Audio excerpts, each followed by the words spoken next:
في آية اللي هي بتقول بسم الله الرحمن الرحيم: ما يفتح الله للناس من رحمة فلا ممسك لها وما يمسك فلا مرسل له من بعده.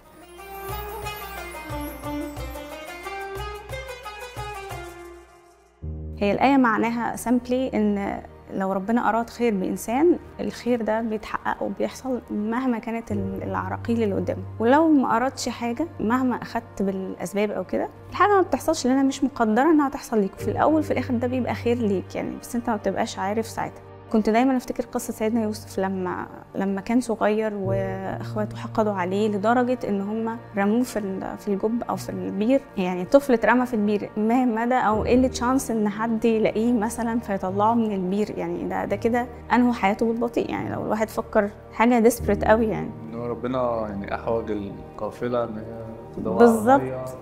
يعني هم راحوا للبير للبير ده بالذات، ده هم ده بقى اقدار الله بتمشي عشان تبقى يعني الخير اللي ربنا رايده اللي احنا ما بنشوفوش في ساعتها يحصل. شوف بعد كده هو بقى لقاه عزيز مصر، وهو شخصيا بقى عزيز مصر بعد ابتلاءات كتير قوي.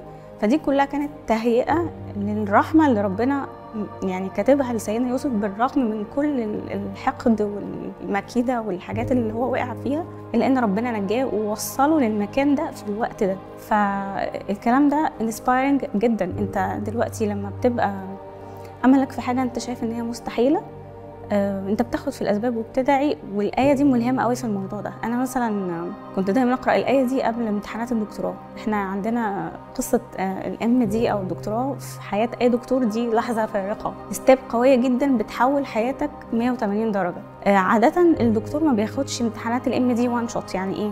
يعني انت عندك مواد كتير جدا، عندك مذاكره كتير جدا، ريسيرش كتير جدا لازم تبص عليها قبل ما تدخل الامتحان.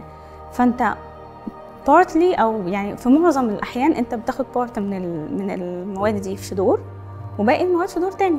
انا بقى يعني اخدتني الشجاعه وقررت ان انا امتحن كل وان شوت. الكلام ده ما كانش حصل قبل كده عندنا، يعني كان كل الناس بتمتحن الحاجه على مرتين، وحتى اللي هيحاول يعمل كده بيفشل. يعني هو هينجح في جزء وبرضه هيفشل في هي فهو من نفسه كده بياخد بعضه وبيقسم المواد. يعني انا اشتغلت كويس جدا، بقيت ادعي ربنا كتير جدا جدا جدا، وعملت مجهود كبير على مدار شهور، وقلت انا هدخل. وانا ونصيفي كنا في ايرا الكوفيد، يعني حاجه ستريسفول قوي. وانا داخله لحد ما دخلت انا عماله اقول معقوله، يعني معقوله انا هكسر الرول ان ما حدش نجح وان شوت من اول مره في الام دي وانا يعني خارقه؟ يعني اكيد لا.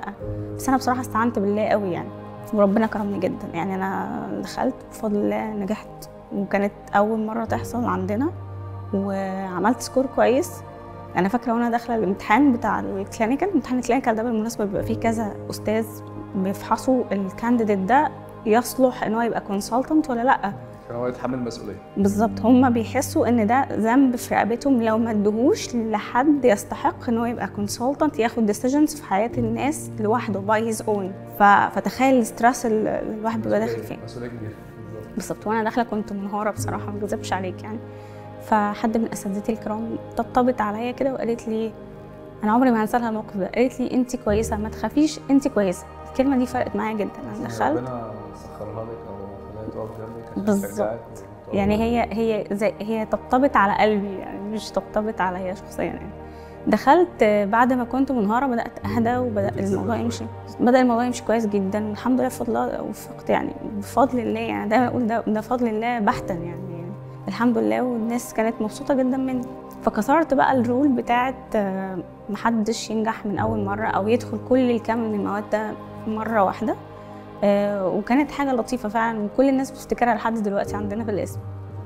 فخور بنفسك بقى بالموقف. الحمد لله.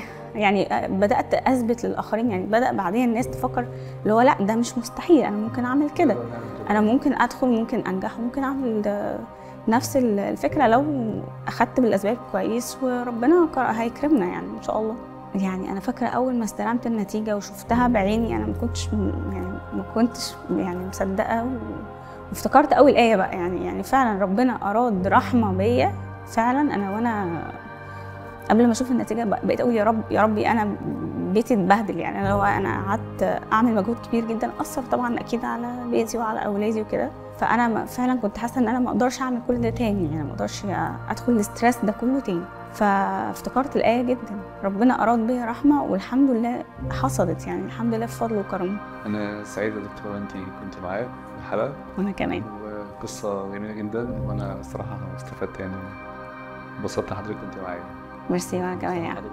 وأنت طيب. ميرسي. ودي كانت حكاية الدكتورة مروة فكري. استنونا في الحلقة الجاية وقصة جديدة من ملهم 3. ما تنسوش انتوا كمان تكتبوا لنا أكتر آية في القرآن أثرت فيكم.